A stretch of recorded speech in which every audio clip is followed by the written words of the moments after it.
Plants vs Zombies is hot right now. The game is more popular than ever, the videos are pulling ridiculous numbers, and the Spanish speaking world has been irreversibly changed by this sunflower. It's a great time to be a Plants vs Zombies enjoyer. But did you know there hasn't been a new Plants vs Zombies game released in 7 years? And there hasn't been a mainline game in over 12 years. If that doesn't sound quite right to you, it's probably because of all the buzz around Plants vs Zombies Replanted, which is a shoddy remake, so it doesn't really count. But it might also be because over the last 6 or 7 years, Plants vs Zombies 3 has been announced, beta tested, cancelled, remade, and re-announced as a completely different game 4 separate times now. This is a preternatural level of mismanagement that needs to be studied. So I did. This is the complete timeline of failure of Plants vs Zombies 3. There is exceedingly little information online about early Plants vs Zombies 3 production. It's believed to have started development around 2016, with the game expected to release towards the end of 2017. This is according to a Chinese licensing expo. There was little to no reporting on this event, so very few people even knew the game was in the works. 2017 came and went with no plants nor zombies to be seen. It was radio silence until February 2019, when the public would be introduced to Plants vs Zombies 3 for the very first time. Although not from an announcement or any trailers. There was virtually nothing in the way of advertising, in fact. Instead, the Plants vs Zombies heads on the internet would wake up to a Zackscott video, their very first exposure to the game being this ugliest sin imp in the thumbnail. I cannot possibly convey to you guys, as someone who watched this video day one, the sinking feeling in my stomach when I saw that thumbnail for the first time. Seeing Plants vs Zombies for the first time in half a decade, and this was the art style. It was foreboding, to say the least. The game was received awfully for a myriad of reasons, but I'm going to go over them in the order you would have experienced them watching this video for the first time, so you can relive the horror as well. Also, literally every iteration of PVZ 3 is lost media now, so I'm going to be using a lot of other content creators' gameplay, but they'll all be credited on screen. The very first thing you'll notice about Plants vs Zombies 3 is obviously its new art style. Now, art is subjective, obviously, but these zombies are subjectively pissing me off. The game's 3D now, a selling point that a meager amount of people are excited for. PVZ 1 and 2 had such a devilishly charming art style, the game would likely not have been remotely as popular without it. Being the third game in the series, it's not a bad idea to branch out a bit stylistically, but this was not the way to go. The colour palette of the plants is so dreary, the pea shoot was bobbing around looking behind itself for some reason. The walnut has this hysterical 1,000-yard stare in its seed packet art, but when you actually use it, the colours are so off, it looks like it's been ran through a deep fry meme generator. The zombies, in my opinion, look even worse. They're proportioned super weird, like they have these humongous knuckle-dragging arms. And the imps look like Funko Pops, it's just a mess. All the plants and zombies have health bars now, which might sound like a reasonable addition to the game, but what do you actually need to know the health of things for in Plants vs Zombies? There's no way to react to it. There's no health packs or target priority, it just contributes to the overall visual mess of the game. Another contributing factor to the almost claustrophobic look to this game is that it's completely vertical. This was a very negatively reviewed change to the game, but I do get it. On one hand, it makes the screen feel squished, 8 lanes of lawn goodness being fit into a device that's only 3 or 4 inches wide. On the other hand, I do find vertical games much easier to pick up and play. I feel somewhat awkward trying to play Arknights on the train. I feel like a dweeb holding my phone sideways, but when I play Clash Royale on my phone vertically, I'm just a normal dude texting girls or ordering pizza, or whatever normal people do on their phones. Speaking of Clash Royale, you may have noticed that the bottom third of this game is just sort of Clash Royale now. Sunflowers are no longer usable plants, but instead a resource bar that fills up a la the elixir bar. Most people hated this system, as it just felt like the game was trying to leech off of the success of Clash Royale, instead of improving on the existing systems of Plants vs Zombies, which are incredibly successful games in their own right anyway. But I, a more intellectual person, hate this system because 1/3 of the entire screen was an ugly blue gradient that made the entire game feel cheap. As soon as you finish the tutorial, you start getting bombarded by all the new external systems to the game. You can log in daily to open up loot boxes to get seed packets to upgrade plants just like Clash Royale, and of course there's a battle pass. Quick side rant, but isn't it crazy how Fortnite completely changed the gaming industry with its battle pass, and now every game ever made has one, except they're all dramatically worse? Like, the Fortnite battle pass is amazing, it gives you loads of skins and stuff and enough premium currency to buy the next one. That's a great deal. Now battle passes are just 15 quid to get a handful of loot boxes every month, but I digress. Between the usual mobile gaming slop, one of the most glaring features of the game is the plants talk to you now. Like, they all have dialogue and the game is conveyed to you through quippy little plants. This version of the game had a bunch of plants that as of yet have not been remade, so these may become lost plants designs, so I'm going to show them all off here. We have the Pushy Willow, a trap area of effect knockback plant based on the Pussy Willow, named so because of its strong resemblance to a pussycat. perfect if you say so. The caramel popcorn is a variation of the kernel pulp that acts exactly the same, but instead of butter it drops caramel pools that act the same as the sapling. The shovel truffle belongs to the lane changer family of plants, and it's a reference to the Goonies. I hate that movie so much. The blockbuster is a fairly interesting take on the gravebuster. It's a melee plant that will destroy obstacles in its lanes or adjacent ones. The butternut squash is exactly the squash, but with much less swagger, and also leaves a 3x3 pool of butter. The ragweed doesn't resemble its namesake plant in the slightest, but it's nevertheless my favourite plant in this version of the game. It sneezes on zombies, dealing damage and having a small chance to knock back. It also looks like Towley from South Park. The sawgrass is kind of a spikeweed, but it needs to recharge. It's got a big ass ugly face. The pine needler is a new take on the cactus. The hydrangea is actually an incredibly cool new plant. It's a melee plant that as it takes more damage, it sprouts new heads dealing more damage. A very unique plant actually. The dogwood is a really bizarre wall plant. It's placed over 2 tiles like a sideways cob cannon and slows down nearby zombies. There's a dog walker zombie with a specific interaction where it turns around and leaves the level if it comes into contact with a dogwood. The gravitree has orbiting apples that damage nearby zombies, in reference to the story of Isaac Newton sitting under an apple tree. The bamboo shoots are kind of just pea shooter plus, but you unlock it very early and it's a solid design. The flaxseed is an explosive lobber plant that prioritizes airborne targets in reference to the Nazi anti-air artillery cannon. That little tidbit wasn't even on the Wikipedia, by the way, that's straight from Shagrot's dome. The lemonade is a support plant that boosts the attack speed of nearby plants. These next 2 plants are legendary plants. You can only have one of these on the lawn at any given time, just like heroes from Clash Royale. The fairy ring mushroom is just kind of the spore shroom from Plants vs Zombies 2. And the kale storm is a triple lobber that also slows plants. Overall, very solid new lineup of plants. Before we move on to the next iteration of Plants vs Zombies 3, I want to give my mention to the one genuine positive to this game. Whilst the ugly 3D art style will not be missed, I do think a lot of the plants look genuinely pretty good in this style. The zombies were hideous and the lawn was a bit grim, but the garlic has genuinely never looked better. 3D looks great on him. This iteration of Plants vs Zombies 3 would be soft launched in Australia and the Philippines before being pulled for good. It was announced that EA would go back to work on Plants vs Zombies 3 and take on board all the concerns and criticisms of the game, but a lot of people, myself included, thought Plants vs Zombies 3 was just dead for good. After a long year of complete darkness, the general consensus was that Plants vs Zombies 3 had been cancelled. But roughly 18 months later, Zackscott would drop yet another Plants vs Zombies 3 Part 1 with yet another completely different art style.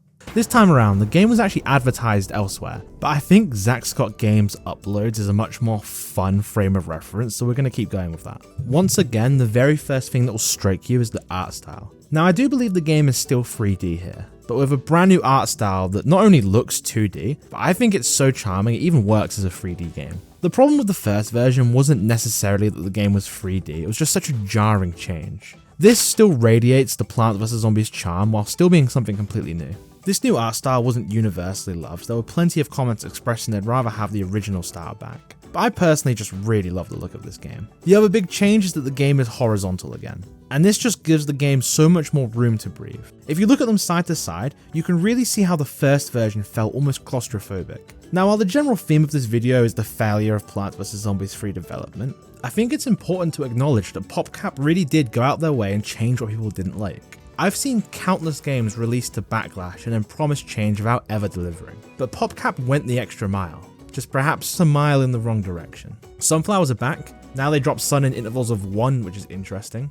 I saw a lot of complaints about this, and while I don't really see why it needed to be changed, I guess it just simplifies things for new players. Perhaps my favourite feature of Plants vs Zombies 2 is the new lawnmower system. I've mentioned before in other videos that I think lawnmowers put Plants vs Zombies in an awkward spot where if levels are supposed to be difficult, then they need to be extremely difficult, as you essentially have a get out of free jail card with lawnmowers. But at the same time, they're super iconic and the lawn just feels barren without it. Version 2 of the game introduces a smart mower system that will go to the first lane breached by zombies. I think this is genuinely a very eloquent way to solve this issue, and on top of that, they've outdone themselves visually. I love this little guy. His name's Mo, like for lawnmower, just so cute. A new feature I'm much less thrilled about is this grape shot mechanic. It's sort of like plant food from the second game if there was only one plant food. You fill a gauge and then use it to kill some zombies, not too exciting. Overall, the reception of this game was far better than the first iteration, but that's not saying too much. There was, however, 2 very big issues with the game, which the general audience was not happy about. Firstly, there's no seed selection.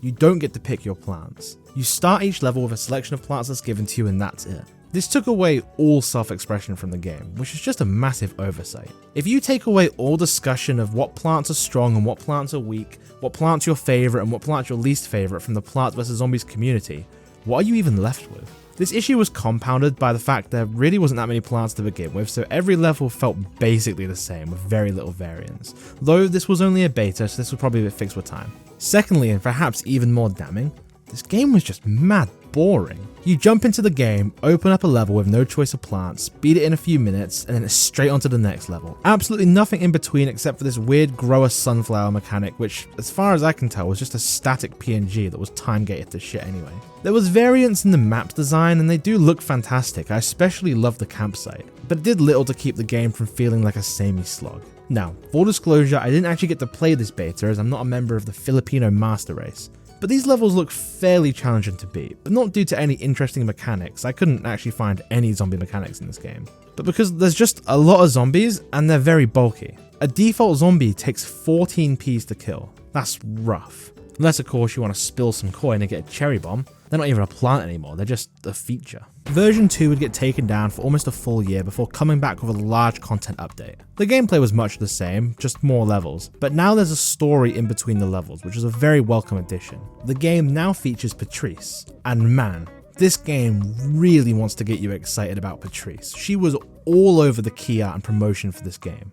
And like, sure, she's got a fairly solid design. I know she comes from the comics, which is a fairly deep cut, I can respect that. Her character isn't annoying or anything, she speaks in a pseudo Crazy Dave Simish language. Her voice isn't too childlike and whiny, which is one of my biggest gaming pet peeves. There's really nothing wrong with her.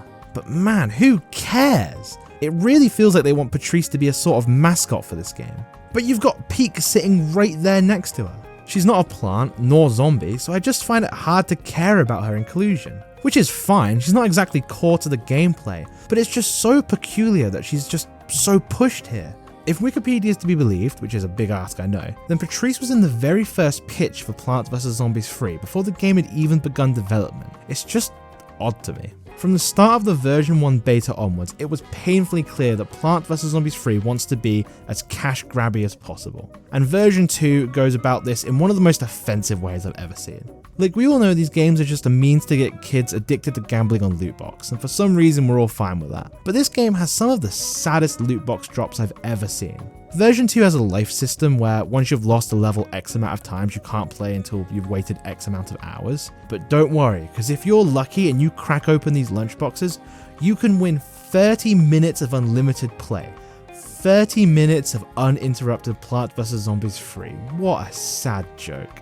Just listen to how enthusiastic my goat Zackscott is to open up these loot boxes. Now here we go, another lunch box for me. And no bacon tacos, but a lot of stuff. I now have like an hour or some plus of, I guess I can't die. I don't really understand. Does this work yet?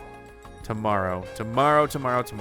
That's practically everything new to version 2. So now it's time to go over the brand new plants. There's one, the Silver Sword. It's exactly the fat beat, though to be fair I think I actually prefer this plant. Those power-ups I showed early are new plants I guess, they're called the Grapes of Wrath, which is pretty funny I think. The Plantern's back as well, which is neat. Overall, quite lackluster. To end this section, I just want to mention that despite the massive upgrade in visual design, take a look at the horror that's the new Gargantua. This is just heinous, man. A snatched waist has literally never looked worse. After yet another long dark period of unknown, nearly 2 years this time, Plants vs Zombies would drop yet another remake of the game, and this time it has a subtitle. Plants vs Zombies 3 Welcome to Zombia. We'll get back to that. This was the most unexpected remake, as version 2 was fine. Boring and sterile, but good enough to turn a bit of a profit. This time round, the gameplay was much the same, so I won't go into that, but everything around the gameplay has changed. When you boot up the game, you're introduced to a yucky, messy garden, as well as global trend sensation Patrice. And upon beating a quick tutorial, you get to clean up and customize your own lawn. Though the tagline, customize your lawn, is really pushing it, when said customization is picking out 3 pre-selected options that are all basically the same. Xbox Arcade PVZ House, this is not. This is actually the only Plants vs Zombies 3 beta that I got to play for myself, as it wasn't being hogged by the Philippines. So I can say firsthand that this game was boring, painfully so. An important piece of context you're going to need to have to understand just how insulting Welcome to Zombia was is that there was a game called Gardenscape that was doing the rounds around this time. It was big. You probably didn't even know this game was that big because it had basically no cultural impact in the slightest, outside of memes about how annoying the adverts were. And whilst we have no way outside of estimations to guess how much money Gardenscape was making, clearly EA must have had some information as they really wanted to ride that wave. Now with that in mind, let's take a look at how Welcome to Zombia tackled the biggest issue with version 2's launch. The first big issue was the lack of seed selection. This game did not have a seed selection for the vast majority of its lifespan, a choice I do believe is inspired by Gardenscape. Now it's really hard to pin down what the gameplay of Gardenscape actually was, as it's basically the predecessor of those spammy misleading gameplay ads. But from the looks of it, it was mostly clearing out parts of houses and gardens with Clash of Clans style wait times, and then playing shit tier puzzles in between. I believe that the levels of Welcome to Zombia were designed to be puzzles solved with the plants that you're given. This game's design is reflected in the much more creative loadout of the levels, which, don't get me wrong, is a good step forward for the franchise, but I and the majority of people that played this beta just felt like the great map design was ultimately squandered by the linear games design. Eventually the game received the much awaited Pick a Plant update, but it was the very last update of this version of the game. Too little too late. The other big issue with version 2 was just how boring the game felt. There was nothing in between levels, and the levels were so linear and void of any choice that the game was hard to enjoy for more than a couple of hours. Now the gameplay is just half of the Zombia experience. Now you also have chores to do. All of the overworld gameplay consists of cleaning up different gardens, then filling it up with junk. You do this with taco ticket consumables you get by beating levels. So here is the entire gameplay loop. You need to clean up this patch of grass. That will be 1 ticket. So you go and you play a level for 5 minutes and you get a ticket, then great job, you've just cleaned up this piece of grass. Now we need to put a thing on this piece of grass, and that'll cost you 1 ticket, so you go play another level, and so on and so on and so on. Not only is this extremely linear, but it was designed to go on forever, a la Candy Crush. If you thought Plants vs Zombies 2 with its over 100 levels was a slog, then your mind would have been rendered derelict with the over 400 levels of Welcome to Zombia. And it wasn't even out of beta yet. Plants vs Zombies 2 launched with like 70 levels. The game had gone from boring to downright a chore to play. The Gardenscapification of Plants vs Zombies 3 was an insult to its player base. Say what you want about version 1's needless copying of Clash Royale, at least people like Clash Royale. Clash Royale is a great game. Gardenscape was only popular because of its brute force advertising, and it was widely known as a misleading scam, and that's the game PopCap took its inspiration from, just bleak. Now all frustrations about the game aside, there was some positives for this version. The game had a story told largely through comic strips and newspapers, and these were genuinely so charming. These deserve praise. Definitely the biggest saving grace of the game. Whilst to the surprise of no one but PopCap, Patrice did not become the franchise icon they were hoping for. But people really did latch on to the new character called Tugboat, another deep cut from the comics, and people loved this little guy. This version of the game yet again only contained one new plant, but it was a gem, the lychee. The lychee is exactly the Endurian, and whilst I don't really get why we're making new plants with completely pre-existing abilities, I do love its degradation animation. But I might just be a bit biased as lychee is my favourite fruit. That's pretty much every positive I can muster. But while we're on plants, this version only had 17 plants. I know it's only the beta, but that's 17 plants to the over 400 levels. That's insane. With Welcome to Zombia's beta being supported for well over a year, it really appeared this was the final form of PVZ 3. It's a far cry from PVZ 2 and light years away from the very first game made almost 20 years ago and on a fraction of the budget. But at least it was better than that weird 3D version. But this wasn't the end of PVZ 3, as something was brewing in the background. Not from PopCap or EA, but from YouTube Blue, also known as Bilibili.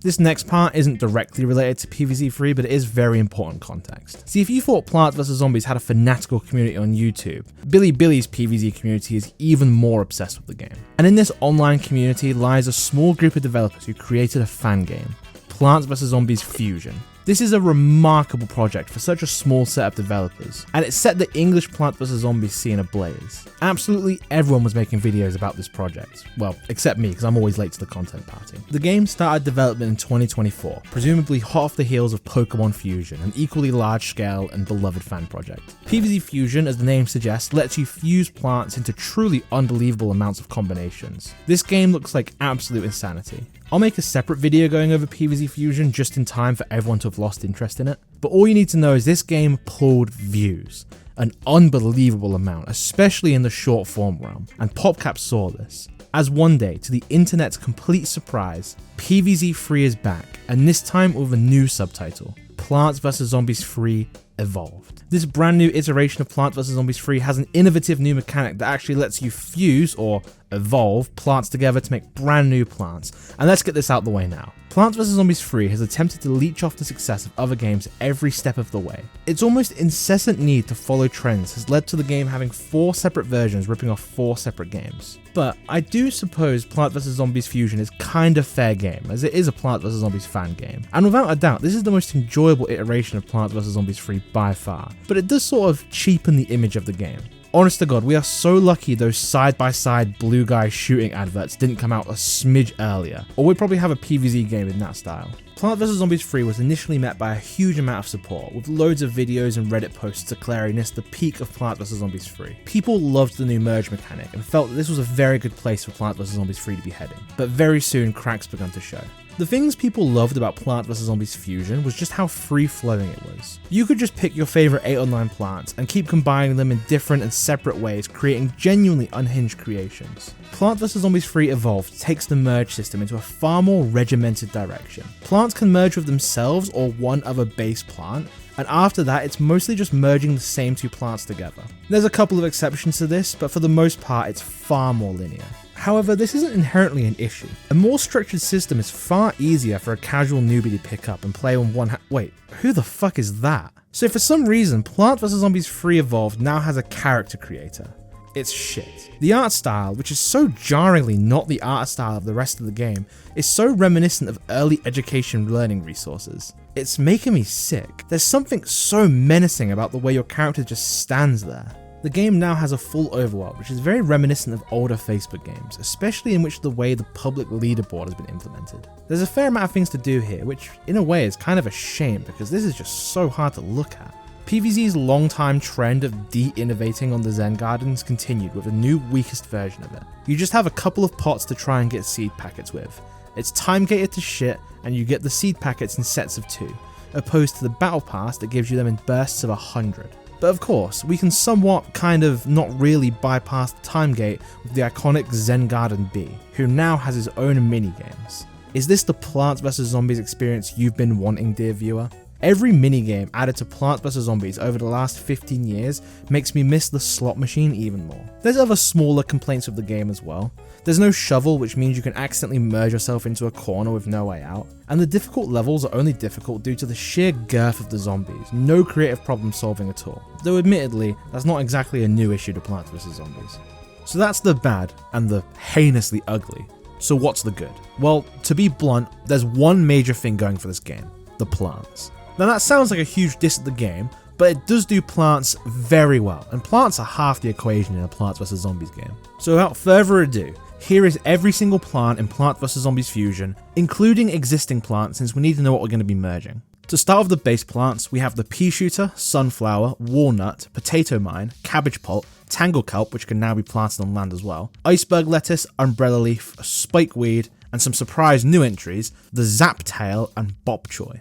These are baby versions of the lightning reed and bok choy. At first I had a violent reaction to these, they just did not sit right with me, but it does give some credence to the title Evolved instead of the usual merge or fusions games like this love to use. And I'm sure Pokemon fans reacted the same way in the early 2000s when baby Pokemon got added to the game, and now I can't even imagine a world without Badoo. For the next tier of mergers, we do these by combining 2 of the same plants. 2 pea shooters make a repeater, 2 sunflowers make a twin sunflower, 2 walnuts make a tall nut, 2 potato mines make a brand new devastator. This is a far larger potato mine that leaves regular ones in its wake after exploding, but it doesn't really look like a potato to me, sort of resembles SpongeBob's cookie sponge hybrid parents. 2 cabbage pulps make a slaw slinger, a gem of a design that lobs 2 cabbages instead of 1. 2 baby reeds make the lightning reeds, same's true for the bok choy. 2 tangle kelps make a wrangle kelp, a bigger tangle kelp with 3 charges. 2 icebergs make a winter greens, 2 umbrella leaves make a jumbo leaf, just a bigger umbrella leaf, and 2 spikeweeds make a sawgrass, which can attack in front and behind it. The next tier of plants are hybrid plants, and there's a lot of them, so I'm going to be brief on the descriptions of what they do. Pea shooter and sunflower make the solar pea, creating sun on the 7th 5p. A pea shooter and walnut makes the greatest to ever do it. A pea shooter and potato mine makes a bamboo shot, sort of a lazy recycle. A pea shooter and cabbage pulp makes a sling pea. A pea shooter and zap tail makes the electric pea. A pea shooter and iceberg lettuce makes snow pea. A pea shooter and umbrella leaf makes the canopy. A pea shooter and spikeweed makes the pine needler, it's just the cactus. A sunflower and walnut makes the sunflower seed, which is a wall that produces sun as it takes damage. A sunflower and potato mine make a golden yukon, which produces sun when detonated. A walnut and potato mine makes the explodo nut. A walnut and cabbage pulp makes a chuck nut, which is a lobber that leaves mini walls. A walnut and tangle kelp makes the water chestnut, which is a wall that regenerates in water. A walnut and spikeweed makes the lychee. A potato mine and cabbage pulp makes the tater pulp, which is just an AoE catapult. A potato mine and umbrella leaf makes the umbrella mine, a mine that blocks projectiles. A potato mine and bok choy makes a blast choy, a melee plant that charges up explosive attacks. A potato mine and spikeweed make a burst thistle. A cabbage pulp and tangleweed makes a tangle pulp, a cabbage pulp that does more damage in water.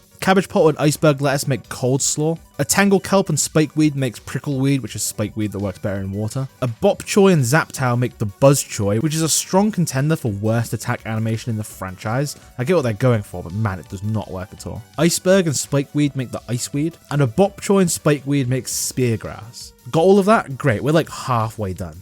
The next set of plants are created by merging two of the same already merged plants. I cannot stress this enough, they all do exactly what you think they would do, just double the pre-merged plants. 2 repeaters make a Gatling pea, 2 double sunflowers make a sun tower, 2 tornuts make the almighty juggernaut, 2 devastators make an even less potato looking mash destruction, 2 saw slingers make a cab barrage, 2 lightning reeds make a punk shocker, 2 wrangleweeds make a mangle kelp, 2 wintergreens make a freezer salad, 2 jumbo umbrellas make a blockwood, 2 bonk choy makes a beet chook. Oh, I feel so ridiculous saying all these. 2 sawgrass make a chainsaw grass. I actually love this one. Now the final, a much smaller category of plants are made by mixing 2 different already merged plants. Tornut and peanut makes the free peanut. I'm not sure why free nut was a step too far for plant puns, but it blocks flyers, shoots 2 peas and lobs a third. Tornut and lychee make the Endurion that now blocks flyers and deals AoE damage. Lightning reed and water chestnut make a Tazel nut, which is a regenerating wall that deals damage. Lightning reed and tangle kelp make the Zapcha, a piercing plant that does more damage in water. Jumbo umbrella and cold slaw make the snow ballista. Jumbo umbrella and a nippy cabbage makes a numbing cabbage. And finally, to end on a very high note,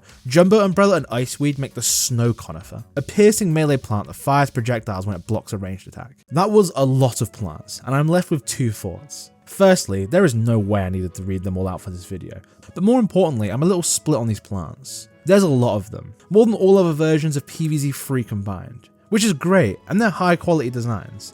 There are some franchise all-timers here, like the Tater Pulse, Sun Tower, and Snow Conifer. But at the same time, these designs are really starting to stray away from the rest of the franchise. Plants like the water chestnut and the Zapcha look like they're from fan games rather than an official PVZ, and hell, the Tazel nut looks like it's in the wrong tower defense game. But considering all the plants and not just the outliers, the game looks great. There's just so much to dig into. Somehow, despite having less plants than PVZ 2, I feel like I have never had so much more options to explore and test around with. PVZ 3 might just now be the deepest a Plants vs Zombies game has ever been.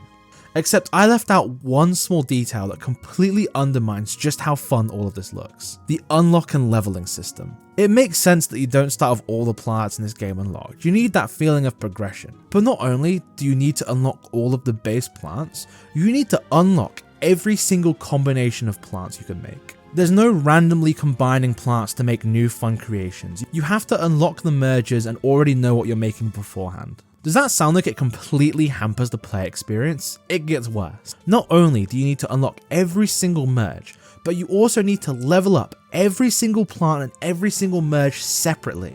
Did you spend all of your free resources leveling up your favorite plant early because you didn't want to watch hours of guides just to enjoy a game you're going to play a handful of times? Well, your max level walnut is completely useless when you merge them into a tornut because you neglected to upgrade that as well. Back to the grindstone unless you want to spend money. And what's the point of spending money on the tornut when you're just going to merge that into something greater and bigger when you finally unlock those merges in your 100th hour of gameplay?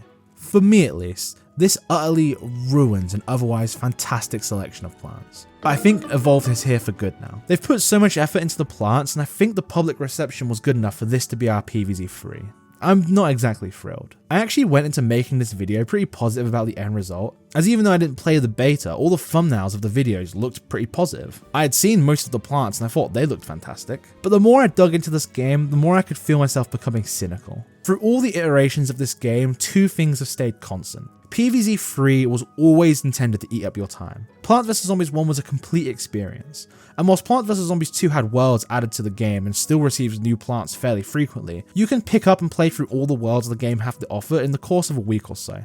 That just doesn't cut it anymore in the current gaming landscape. Games need to be a never-ending commitment so they can slowly siphon away your money one microtransaction at a time. Every single version of Plants vs Zombies 3 is full of time-gated mechanics, endless busy work, and hundreds upon hundreds of levels, and infinite room for more to be added. They want PVZ 3 to be around for a very long time. Secondly, PopCap and EA seem to have very little faith in PVZ standing on its own legs. Perhaps the last few PVZ games underperforming have gotten the creators feeling that they need to seek out inspiration from other franchises, and I think this has caused the single biggest blow to the public's confidence in Plants vs Zombies 3. People just want more Plants vs Zombies as we already have it, and that just seems to be too large of an ask. Thank you very much for watching this video, and thank you very much to YouTuber Lonkador for helping me make it. I've been in a bit of a funk the last couple of months, which is why the uploads have been sparse. But I'm back and better than ever now. I got lots of videos on the way very soon. Subscribe to stick around. Cheers.